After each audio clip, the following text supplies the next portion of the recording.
You're listening to It's All Good, Magic, Mysticism, and Earth Medicine. Check us out by visiting www.magicandmedicine.blogspot.com. I'm your host, Dr. Candace Nadine Green. Well, hello, everyone. I'm your Mystic Queen, Dr. Candace Nadine Breen, and happy Imbolc, everyone. I wanted to get this episode in quickly because Imbolc is upon us, and I've just been so busy that I've been working hard on a research book that I'm going to be publishing. I was trying to get my latest children's book out. Cuddly Cat is what it's called, and it's already out on Amazon if you'd like it. I've been working hard, writing and researching and doing my art because I have some art shows coming up, some author events, and I was lately asked to become a member of the collaborative here in Warren, Rhode Island. Not here, I'm not in Warren, but in Warren, Rhode Island. And by the end of February, I have to have my artwork up. So I've been trying to brush up things, do new things. So I've been really working hard. So forgive me if my recording today is not as great as it should be. But this is a great time. This is a great time of year. It's in the northern, up here in this part of the hemisphere. The first signs, Imbolc represents the first signs of waking up for winter. You know, the Groundhog Day comes in this season as in this time of year as well. It is the midway point between spring and winter, only up here in the northern hemisphere again. It's also a time to celebrate. It's a time of anticipation. And up here in Rhode Island, you start to see those bulb plants that have bulbs come up. You'll start to see those in the next few weeks. Also, onions will come up. And I know for me, I keep the leaves that have fallen down in the fall over my plants. I don't clean them up because I like to think of that as a nice warmth, a nice little blanket for my plants. So when they start shooting up, like my gladiolus, they shoot up, and a couple of my other plants, they shoot up. Sorry, one of my cats is being a pain right now. They shoot up, and I want to keep them warm because, as those of you who live in New England know, we're not out of the woods yet, and we still have some frosty weather coming. So I don't want my babies to get hurt, my plants. So I keep the leaves on them as a blanket. We clean the leaves up on the property, but in my what I call my Buddha bed and inside my garden, I keep those covered. And on the beds on the side of the house, I keep those covered. The side of the property, I keep those covered as well with the leaves. It gives them a nice cushion. But I get excited when I see little green peeking through. So it's time to celebrate that. Yay! Life is coming, spring. The earth much of nature is pregnant with life. Mother Earth is pregnant with life and is getting ready to burst out. Imbolc means in the belly. For those of you who don't know, it means in the belly. So this is pregnant anticipation. It's like those of you who experienced the joy of pregnancy, as I did. I don't care what people say. To me, it was joyous. There was this anticipation of this baby that's been being cooked in your belly that's going to come out soon. And that's what this season is. I mean, we have 9 months of pregnancy. Winter up here feels like 9 months. And then boom, the new life comes into the world. But it's not yet time. As you know, you're pregnant, the earth and nature's pregnant with life. And it's almost time. It's not ready. It's not yet time to burst forth into the world. So I like to think of this as well, as well as bursting forth into the world with all your dreams fully materialized. Winter also is a time for me when I do a whole lot of work. I do a lot of writing. I do a lot of art. It's sort of like a hibernation period.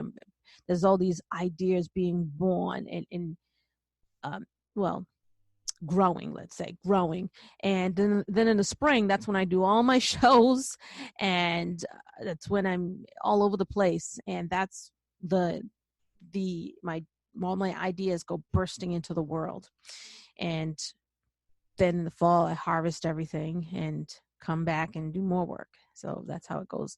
It works that way with my own garden as well. I have a garden, and I love my garden. So we're preparing for this growth period.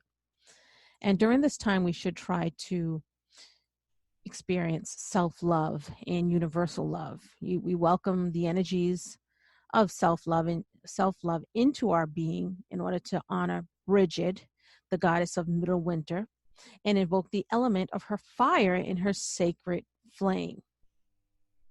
So I have an invocation that I want to share with you, but I'll share it in a little bit. I still have some talking to do.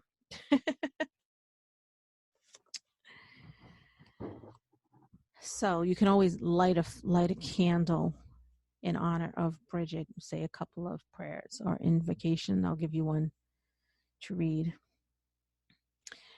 Also, during this time, we'd like to remember the warmth of the sun and to give reverence to the young sun god as he grows to fullness. It's a time of hope, a time of work, looking forward. Although the cold has not yet released the earth to spring, we know that as surely as the day follows, the sun god will return in all her glory with the goddess, and there will be renewed life to earth, to the land. Now, traditionally, as I just mentioned, pagans, people who celebrate the Sabbath, they light candles to honor the young god and to encourage the young god's growth and coming back to life. And if you would like to have a piece of lapis lazuli, place it in a dish of water and pass it around a circle. If you are celebrating with other people in a circle, you pass the bowl around. And each person in the circle can put their hand, his or her hand, on the stone and touch it to the stone and then touch it to the third eye, which will help to ignite clairvoyance or increase clairvoyance if you already have that ability. Also, some in the circle may feel that they have a blending of the essence of the god and the goddess and a renewed sense of balance within themselves. Balance and self-love, I would like to add. So I'm going to share with you, my notes are scattered all over the place today. I was really doing so much work. My workroom is a mess. I've just been working hard. So that's the problem with work. I just want to say one thing.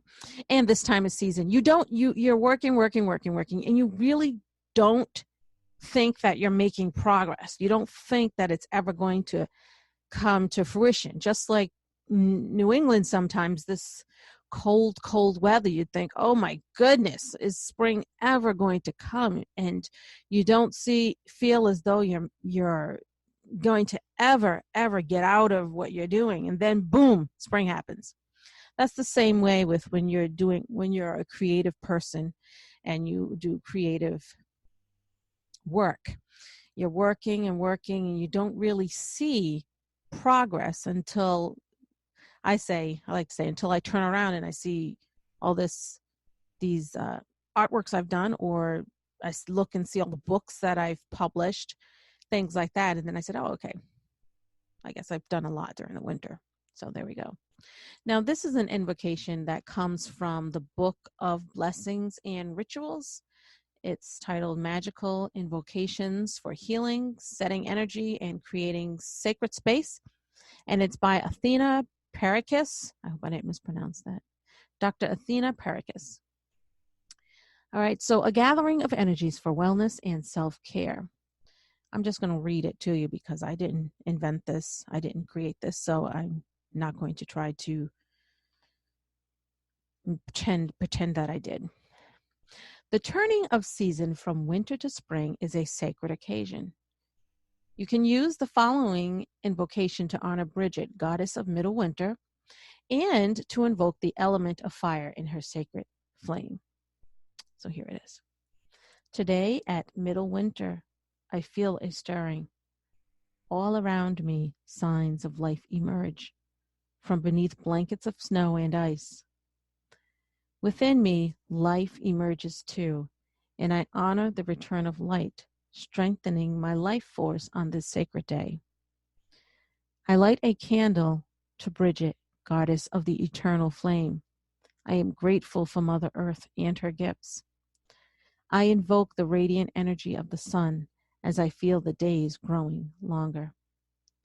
The sun's gentle return, the flame, its rays spreading warmth across the land, across my heart. I am that light. I share my light with others, and in doing so, my light expands.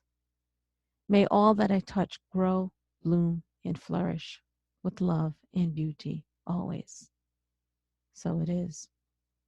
And I'll be sure to put this book, a link to purchase this book or to look it up in the show notes. So just please click the show notes. This reminded me of an interview I gave earlier this week for the Storytellers Network. I was on a guest on the Storytellers Network. When this show airs, by the way, I will put it in a show, so you'll be able to hear the interview in its entirety, which there are quite a few lessons in it. And one of the things we talk about is that everything has a story. And when I think of the seasons changing, that is a story as well. There's a story of every plant that grows. It's how it started. And even things that we think are inanimate objects. I'm looking right now at a little wooden easel I have on my desk where I write notes. And I think about the particles that make up this easel, the wood from the tree, the life of the tree, the string, the cotton piece of it here, that where it came from, the fields, all the lives that were used to create this cute little easel. And it has a story as well. And I think of winter as being the creation of the story. And then in spring, the story goes out into the world. The life goes out into the world to try to make a difference. I know that sounds sappy, but that's my idea. So this is a very short episode. I did not want to let Imbolc pass without sharing something with you. So I hope you do enjoy your Imbolc.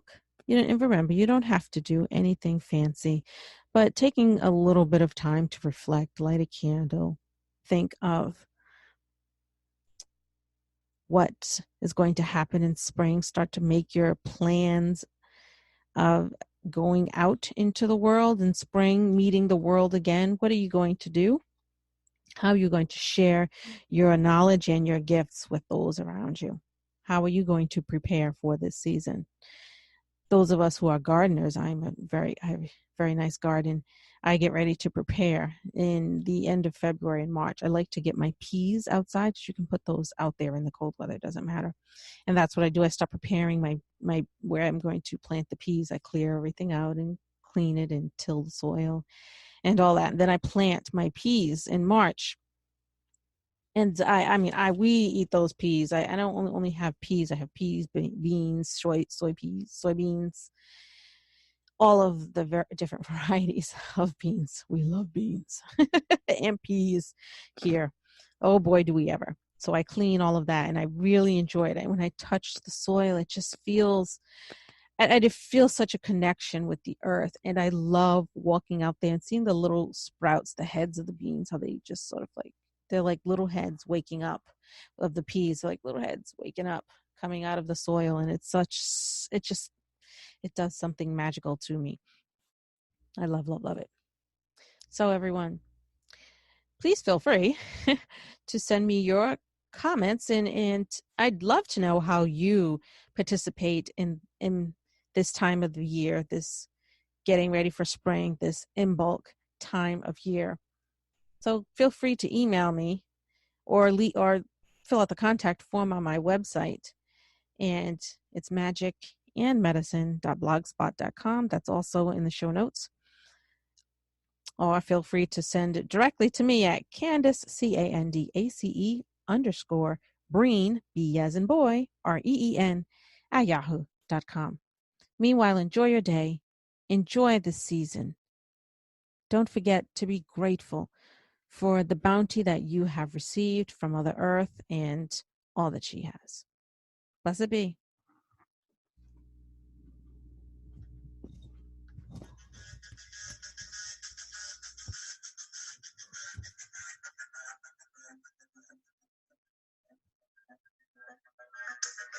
Thank you for listening to It's All Good, Magic, Mysticism, and Earth Medicine.